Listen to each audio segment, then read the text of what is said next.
Hello दोस्तों, स्वागत है आप सबका मेरे यूट्यूब चैनल रोहिणी क्लासेस में।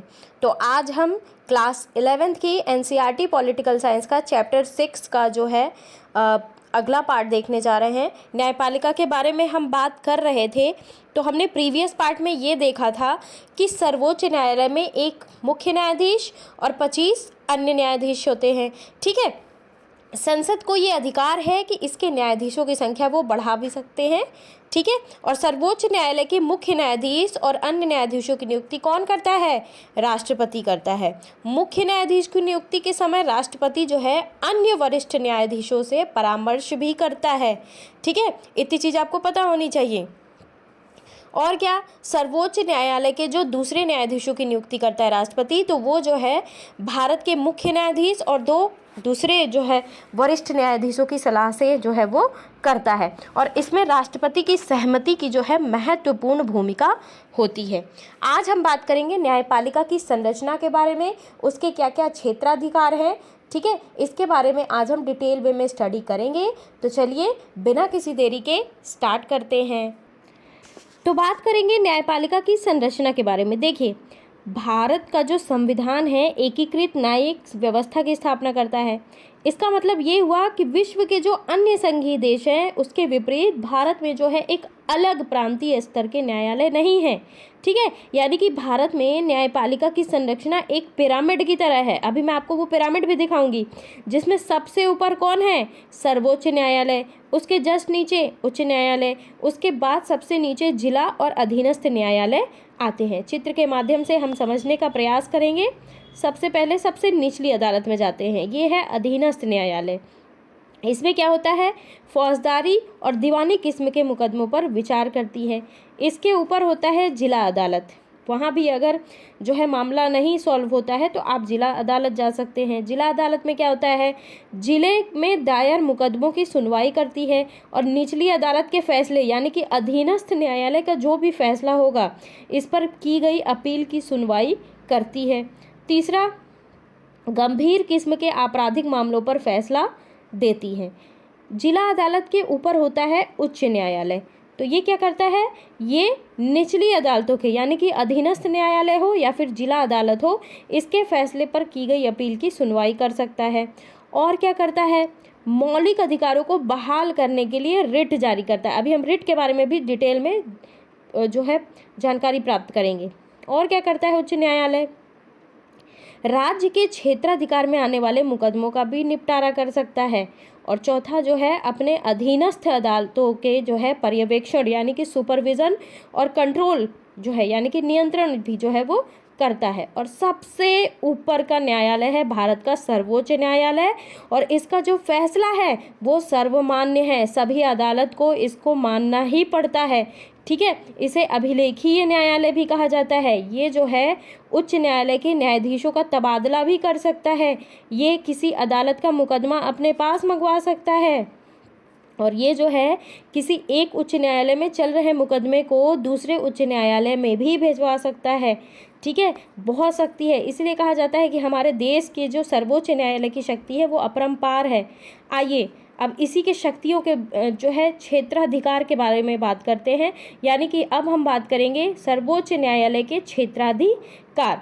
आप सभी को पता है कि विश्व का सर्वाधिक शक्तिशाली न्यायालयों में हमारे भारत का सर्वोच्च न्यायालय जो है सर्वाधिक शक्तिशाली माना जाता है, लेकिन वह संविधान द्वारा तय की गई सीमा के अंदर ही काम करता है। यानी कि सर्वोच्च न्यायालय के कार्य और उत्तरदायित्व जो हैं वो कहाँ दर्ज हैं? संविधान में दर्ज हैं। ठीक है, और सर्वोच्च न्यायालय को खास किस्म के जो है क्षेत्राधिकार मिले हैं। देखिए, जैसे पहला क्षेत्राधिकार हो गया मौलिक क्षेत्राधिकार, अपीली क्षेत्राधिकार, सलाहकारी क्षेत्राधिकार, रिट वाला क्षेत्राधिकार। मौलिक क्षेत्राधिकार में क्या होता है थोड़ा सा यहाँ पे जान लेते हैं, इसके बाद हम डिटेलिंग करते हैं। देखिए, मौलिक क्षेत्राधिकार में संघ और राज्यों के बीच और विभिन्न राज्य के आपसी विवादों का निपटारा करना होता है। यानी कि मतलब क्या हुआ?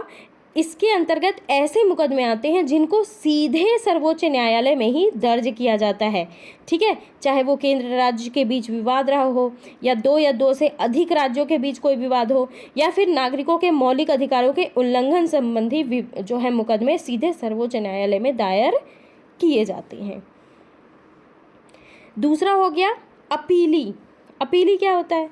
अपीली क्षेत्राधिकार, इसमें जो है दीवानी, फौजदारी, संवैधानिक मामलों से जुड़े अधीनस्थ न्यायालयों के मुकदमों की अपील पर सुनवाई करना होता है।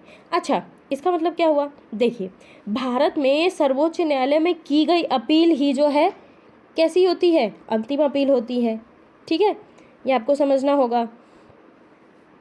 तो न्यायालय में यदि कोई व्यक्ति उच्च न्यायालय द्वारा दिए गए फैसले से संतुष्ट नहीं है ना, तो वो सुनवाई के लिए सर्वोच्च न्यायालय में अपील कर सकता है, और इसीलिए इसका नाम पड़ा है अपीलीय क्षेत्राधिकार।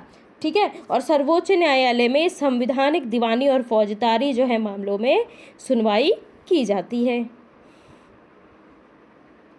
अगला है सलाहकारी क्षेत्राधिकार। इसमें क्या होता है? इसमें जो है जनहित के मामलों में, यानी कि जनता के हित के मामलों में और कानून के मसले पर राष्ट्रपति को सलाह देना। और रिट का क्या हुआ? रिट जो है मैंने आपको बहुत अच्छी तरीके से पढ़ाया है जब मैंने मौलिक अधिकार पढ़ाया है, चाहे वो बंदी प्रत्यक्षीकरण हो, परमादेश हो, निषेध आदेश, उत्प्रेषण लेख, अधिकार परीक्षा, ये सब जारी करने के अधिकार जो है ये सर्वोच्च न्यायालय के क्षेत्राधिकार में आते हैं। ठीक है, विशेषाधिकार की अगर मैं बात करूँ तो भारतीय भूभाग की किसी अदालत द्वारा पारित मामले या दिए गए फैसले पर स्पेशल लेख पिटीशन के तहत दी गई अपील पर सुनवाई करने की शक्ति भी सर्वोच्च न्यायालय को प्राप्त है। चलिए, तो अब जो है सबसे पहले क्षेत्राधिकार की डिटेलिंग करते हैं, ये है मौलिक क्षेत्राधिकार।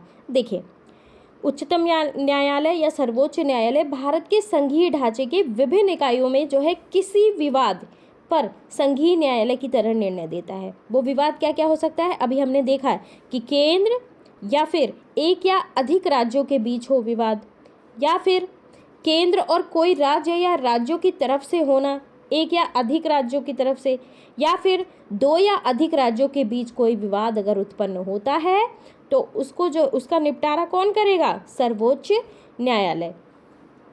मौलिक क्षेत्राधिकार का अर्थ क्या होता है ये भी समझ लीजिए। ये ऐसा क्षेत्राधिकार होता है कि कुछ मुकदमों पर सुनवाई सीधे डायरेक्ट सर्वोच्च न्यायालय कर सकता है, और ऐसे मुकदमे में पहले निचली अदालतों में सुनवाई जरूरी नहीं है।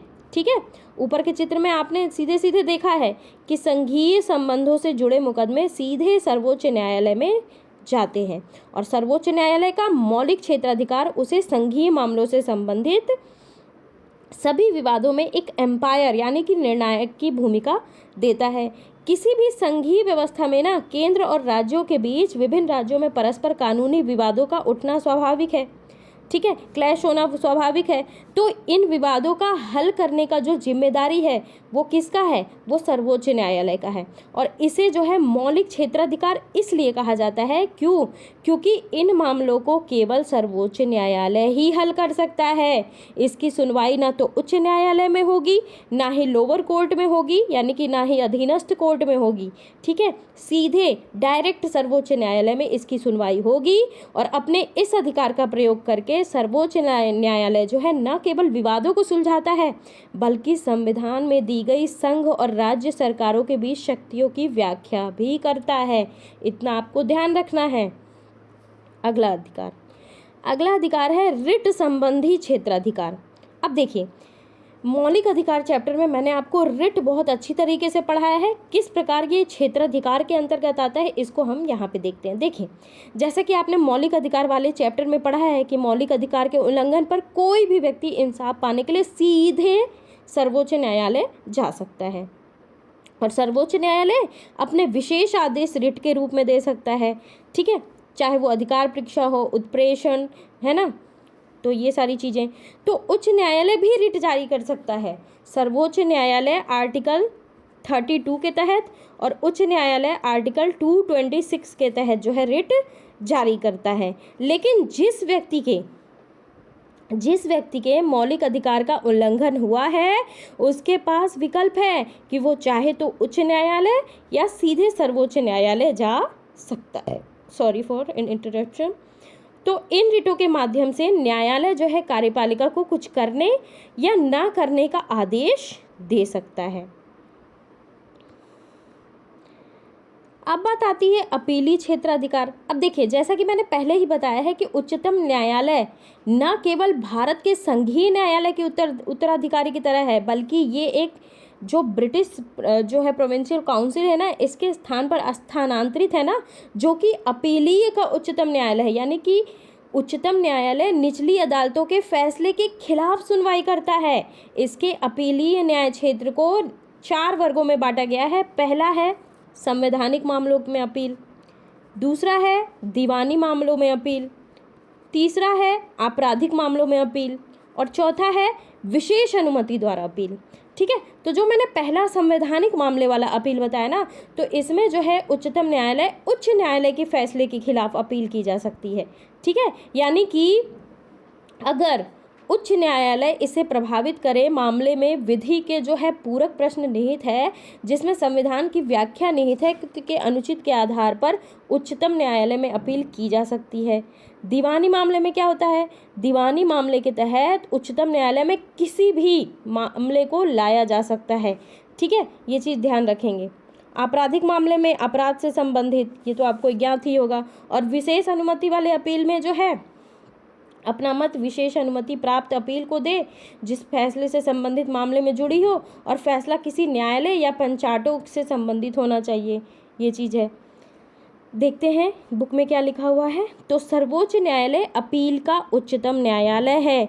कोई भी व्यक्ति चाहे वो गरीब हो चाहे अमीर हो, ठीक है, कोई भी व्यक्ति उच्च न्यायालय के निर्णय के विरुद्ध सर्वोच्च न्यायालय में अपील कर सकता है, लेकिन उच्च न्यायालय को ये प्रमाण पत्र देना पड़ता है कि वह मुकदमा सर्वोच्च न्यायालय में अपील करने लायक है। यानी कि उसमें संविधान या कानून की व्याख्या करने जैसा कोई गंभीर मामला उलझा है। ठीक है, और अगर फौजदारी के मामले में निचली अदालत किसी को फांसी की सजा दे देना, तो उसकी अपील सर्वोच्च न्यायालय या उच्च न्यायालय में की जा सकती है। और यदि किसी मुकदमे में उच्च न्यायालय अपील की आज्ञा न दे, तब भी सर्वोच्च न्यायालय के पास ये शक्ति है कि वह उस मुकदमे पर जो है की गई अपील को जो है विचार के लिए स्वीकार करे। यानी कि कहने का तात्पर्य क्या हुआ कि अपीलीय क्षेत्राधिकार का मतलब ये हुआ कि सर्वोच्च न्यायालय पूरे मुकदमे पर पुनर्विचार करेगा और उसके कानूनी मुद्दों के जो है दोबारा जांच करेगा। और यदि सर्वोच्च न्यायालय को लगता है कि कानून या संविधान का वह अर्थ नहीं है जो निचली अदालतों ने समझा, तो सर्वोच्च न्यायालय उनके निर्णय को बदल सकता है। यानी कि इसके साथ ही वो जो है इन प्रावधानों की नई व्याख्या भी दे सकता है। तो उच्च न्यायालय को भी अपने नीचे की अदालतों के निर्णयों के विरुद्ध अपीलीय क्षेत्राधिकार प्राप्त है, जिस प्रकार सर्वोच्च न्यायालय को प्राप्त है। अगला, सलाह संबंधी क्षेत्राधिकार, आर्टिकल 143। देखिए, आर्टिकल 143 के तहत राष्ट्रपति को सलाह देने का अधिकार सर्वोच्च न्यायालय को प्राप्त है। ठीक है, पहले जो है मैं आपको बता दूं कि मौलिक और अपीलीय क्षेत्राधिकार के अतिरिक्त सर्वोच्च न्यायालय का परामर्श यानी कि सलाह संबंधी क्षेत्राधिकार भी है। और इसके अनुसार भारत का राष्ट्रपति लोकहित या संविधान की व्याख्या से संबंधित किसी भी विषय को सर्वोच्च न्यायालय के लिए परामर्श के लिए जो है भेज सकता है। लेकिन न तो सर्वोच्च न्यायालय ऐसे किसी विषय पर सलाह देने के लिए बाध्य है और न ही राष्ट्रपति न्यायालय की सलाह मानने को। यानी कि कहने का तात्पर्य क्या हुआ यहाँ पे, जब राष्ट्रपति सलाह मांगता है ना, तो बाध्यकारी नहीं है सर्वोच्च न्यायालय की उसे सलाह देनी ही देनी है। और अगर सलाह वो दे देता है तो राष्ट्रपति के लिए भी बाध्यकारी नहीं है कि वो उसकी सलाह मानेगा ही मानेगा। ठीक है, वो अपने विवेक के अनुसार कार्य करेंगे। फिर जो है सर्वोच्च न्यायालय के परामर्श देने की शक्ति की क्या उपयोगिता हुई? 2 उपयोगिताएं हो गई। पहली, इससे सरकार को छूट मिल जाती है कि किसी महत्वपूर्ण मसले पर कार्यवाही करने से पहले वह अदालत की कानूनी राय ले ले। ठीक है, इसके बाद में कानूनी विवाद से बचा जा सकता है।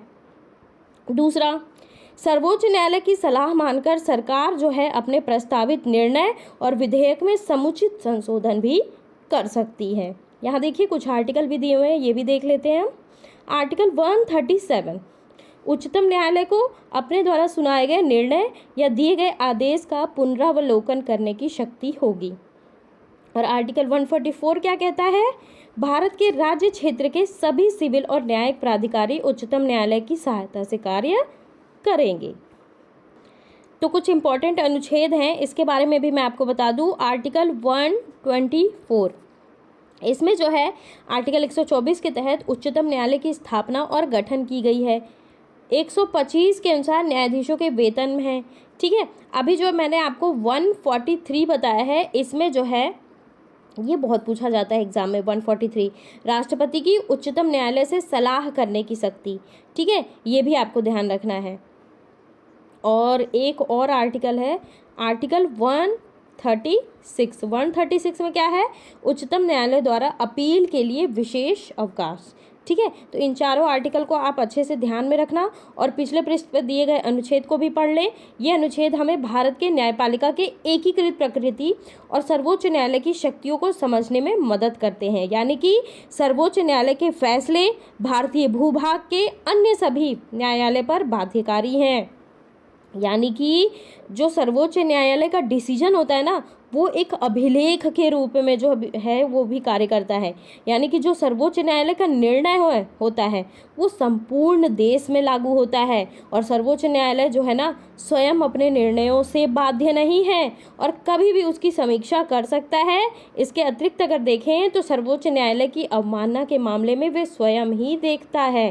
ठीक है, कुछ चीज़ें यहाँ पे दी गई हैं, यहाँ सुमेलित करना है। ये देखिए यहाँ पे दिया हुआ है कि बिहार और भारत सरकार के मध्य विवाद की सुनवाई कौन करेगा।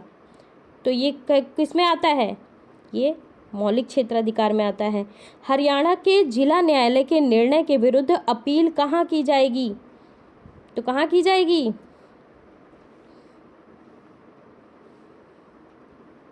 सर्वोच्च न्यायालय में। एकीकृत न्यायपालिका कौन सी है? सर्वोच्च न्यायालय। किसी कानून को असंवैधानिक घोषित करना, तो फिर ये कौन करेगा? सर्वोच्च न्यायालय। अच्छा, अब बात करते हैं न्यायिक सक्रियता के बारे में। अब ये एक और चीज़ है न्यायिक सक्रियता। देखिए सर्वोच्च न्यायालय जो है ना, अब ऐसे मामलों पर भी अपना निर्णय देना शुरू कर दिया है जो जनहित यानी कि जनता के हित से जुड़े हुए होते हैं। ठीक है, यानी कि उस पर किसी भी प्रकार की कार्यवाही कर पाने में सरकार की विधायिका और जो कार्यपालिका है, दोनों शक्तियां लगभग असफल रही हैं। यानी कि इसके अंतर्गत ऐसे मामले आते हैं जैसे किसी औद्योगिक इकाई या फिर कारखानों द्वारा शहर के वातावरण को प्रदूषित करने जैसा मामला हो गया, सार्वजनिक पार्कों का दुरुपयोग हो गया, इसके अंतर्गत आता है, उच्च स्तरीय भ्रष्टाचारों की पूछताछ छानबीन हो गई। तो सर्वोच्च न्यायालय जो है इस प्रकार की सक्रिय कार्यशैली है ना, इसी को कहा जाता है क्या? न्यायिक सक्रियता। यानी कि क्या आपने कभी ऐसे न्यायिक सक्रियता और जनहित याचिका के बारे में सुना है? बिल्कुल सुना है। न्यायपालिका इस पे कैसे क्या करती है अभी मैंने आपको बता ही दिया। तो भारत में न्यायिक सक्रियता का मुख्य साधन जनहित याचिका या फिर सामाजिक व्यवहार याचिका यानी कि सोशल एक्शन लिटिगेशन रही है। आखिर जो है जनहित याचिका है क्या? अभी मैंने आपको बताया कि सर्वोच्च न्यायालय इस प्रकार की जो है सक्रिय कार्यशैली, जो ये जैसे वातावरण को प्रदूषित करना, पार्कों को दुरुपयोग हो गया, उच्च स्तरीय भ्रष्टाचार हो गया, इसकी छानबीन करना, तो ये सब क्या है? ये सब जनहित याचिका के अंतर्गत आते हैं। कब और कैसे इसकी शुरुआत हुई? कानून की सामान्य प्रक्रिया में कोई व्यक्ति तभी अदालत जा सकता है जब उसका कोई व्यक्तिगत नुकसान हुआ हो। इसका मतलब क्या हुआ? इसका मतलब ये हुआ कि अपने अधिकार का उल्लंघन होने पर या किसी विवाद में फंसने पर कोई व्यक्ति इंसाफ पाने के लिए अदालत का दरवाजा खटखटा सकता है। 1979 में इस अवधारणा में थोड़ा बदलाव आया। क्या आया बदलाव? इस बदलाव की शुरुआत करते हुए न्यायालय ने एक ऐसे मुकदमे की सुनवाई करने का निर्णय किया जिसे पीड़ित लोगों ने नहीं बल्कि उनकी ओर से दूसरों ने दाखिल किया है। चूँकि इस मामले में जनहित से संबंधित एक मुद्दे पर विचार हो रहा था, तो जो है क्या हुआ कि इसे और ऐसे अन्य अनेक मुकदमों में जो है जनहित याचिका का नाम दिया गया। यानी कि उसी समय सर्वोच्च न्यायालय ने कैदियों के अधिकार से संबंधित जो है मुकदमे पर भी विचार किया। इससे जो है ऐसे मुकदमे की बाढ़ सी आ गई, जिसमें जन सेवा की भावना रखने वाले नागरिकों और स्वयंसेवी संगठनों ने अधिकार की रक्षा, गरीबों के जीवन को और बेहतर बनाने, पर्यावरण की सुरक्षा, लोकहित से जुड़े अन्य मुद्दों पर न्यायपालिका से जो है हस्तक्षेप की मांग की। यानी कि न्यायपालिका के मार्गदर्शन लिया कि इन सब मामलों में भी न्यायपालिका जो है सुनवाई करे, और जनहित याचिका न्यायिक सक्रियता का एक सबसे प्रभावी साधन जो है वो हो गया। अब देखिए, किसी के द्वारा मुकदमा करने पर उस मुद्दे पर विचार करने की बजाय न्यायपालिका ने क्या किया?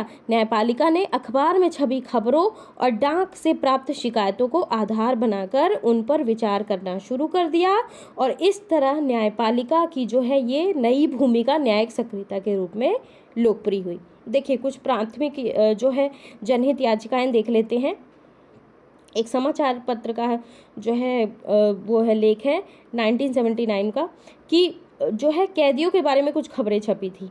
बिहार की जेलों में कैदियों को काफ़ी लंबी अवधि से बंदी बनाकर रखा जा रहा था, और जिन अपराधों के लिए उन्हें गिरफ्तार किया गया था ना, यदि उनमें उन्हें सजा दी जाती भी तो वो उतनी लंबी अवधि के लिए कैद नहीं किए जा सकते थे।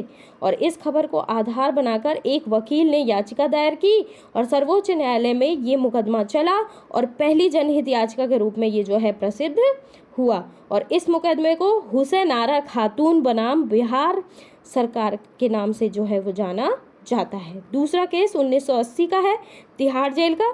तिहाड़ जेल में एक बंदी ने सर्वोच्च न्यायालय के न्यायाधीश कृष्णा अय्यर को एक पत्र भेजा। इसमें बंदियों को दी जाने वाली शारीरिक यातनाओं का वर्णन किया गया था। न्यायाधीश ने उसे एक ही याचिका मान लिया, ठीक है। यद्यपि बाद में न्यायालय ने पत्रों को याचिका के रूप में स्वीकार करने की प्रथा समाप्त कर दी, लेकिन ये मुकदमा सुनील बत्रा बनाम दिल्ली प्रशासन के नाम से शुरुआती जनहित याचिका के रूप में प्रसिद्ध हुआ। यानी कि कहने का तात्पर्य ये है कि जनहित याचिकाओं के माध्यम से ना न्यायालय ने अधिकारों का दायरा बढ़ा दिया। शुद्ध हवा, पानी, अच्छा जीवन पाना पूरे समाज का अधिकार है, जो कि जीवन के अधिकार में भी शामिल है, ठीक है। तो न्यायालय का मानना ये था कि समाज के सदस्य के रूप में अधिकारों का उल्लंघन पर ना व्यक्तियों को इंसाफ की गुहार लगाने का अधिकार है। इसके अतिरिक्त अगर देखा जाए तो 1980 के बाद जनहित याचिकाओं और न्यायिक सक्रियता के द्वारा जो है न्यायपालिका ने उन मामलों में भी रुचि दिखाई जहां समाज के कुछ वर्गों के लोग आसानी से अदालत में शरण नहीं ले पाते। इसका एकमात्र उद्देश्य ये था कि जो है जन सेवा की भावना, ठीक है। यानी कि जन सेवा की भावना से भरे नागरिक, सामाजिक संगठन, वकीलों को समाज के जरूरतमंद और गरीब लोगों की ओर से याचिकाएं दायर करने में इजाज़त दी गई। तो न्यायिक सक्रियता से ना हमारी राजनीतिक व्यवस्था पर बहुत गहरा प्रभाव पड़ा। इससे न केवल व्यक्तियों बल्कि विभिन्न समूह को भी अदालत जाने का अवसर मिला। इसने जो है न्याय व्यवस्था को लोकतांत्रिक बनाया, कार्यपालिका उत्तरदायी बनने पर बाध्य हुई, ठीक है। चुनाव प्रणाली को भी इसने ज़्यादा मुक्त और निष्पक्ष बनाने का प्रयास किया। न्यायालय ने चुनाव लड़ने वाले प्रत्याशियों को अपनी संपत्ति, आय, शैक्षणिक योग्यताएं, इनके संबंध में शपथ पत्र देने के निर्देश दिए, जिससे क्या हुआ, जिससे लोग सही जानकारी के आधार पर अपने प्रतिनिधियों का चुनाव कर सकें, ठीक है। तो जनहित याचिकाओं की बढ़ती संख्या और सक्रिय न्यायपालिका के विचार का एक नकारात्मक पहलू भी है, वो भी हम देख लेते हैं। इससे क्या होता है ना कि इससे न्यायपालिका के काम का बोझ बढ़ा है। दूसरा, न्यायिक सक्रियता से विधायिका, कार्यपालिका, न्यायपालिका के कार्यों के बीच का जो अंतर है वो धुंधला हो गया है, ठीक है। कैसे, ये भी देखेंगे। न्यायपालिका उन समस्याओं में उलझ गया ना जिसे कार्यपालिका को हल करना चाहिए। यानी कि अगर देखा जाए, एक उदाहरण के माध्यम से हम समझने का प्रयास करें, वायु और ध्वनि प्रदूषण दूर करना, भ्रष्टाचार के मामलों की जांच करना, चुनाव सुधार करना, ये वास्तव में न्यायपालिका का काम नहीं है। ये सभी कार्य तो विधायिका की देखरेख का है ना, यानी कि प्रशासन को करना चाहिए। और इसलिए कुछ लोगों का मानना है कि न्यायिक सक्रियता से सरकार के तीनों अंगों के बीच जो संतुलन है, ठीक है, बैलेंस है, वो रखना मुश्किल हो गया है। लोकतांत्रिक शासन का आधार ये है कि सरकार का हर अंग एक दूसरे की शक्तियों और क्षेत्राधिकारों का सम्मान करे। तो न्यायिक सक्रियता से ये जो लोकतांत्रिक सिद्धांत है इस पर आघात पहुंच सकता है। ठीक है, अब अगले पार्ट में हम देखेंगे न्यायपालिका और अधिकार। आई होप अगले पार्ट में ये शायद चैप्टर भी खत्म हो जाए। तो कैसा लगा ये वीडियो जरूर आप मुझे कमेंट बॉक्स में बताएगा। इस चैनल को सब्सक्राइब ना किया हो तो ज़रूर कर लें, ये आपके लिए बेनिफिशियल रहेगा। बहुत सारे एग्ज़ाम आने वाले हैं जिससे जो है सुप्रीम कोर्ट पे क्वेश्चन जो है बनता है, चाहे इसकी संरचना हो, चाहे इसके क्षेत्राधिकार हो, है ना, चाहे रिट के मामले में हो, तो इससे क्वेश्चन बनते हैं। तो बहुत ही इंपॉर्टेंट चैप्टर है, बने रहिए मेरे साथ और अगले पार्ट के लिए इंतज़ार करिए। गुड नाइट, शब्बा खैर।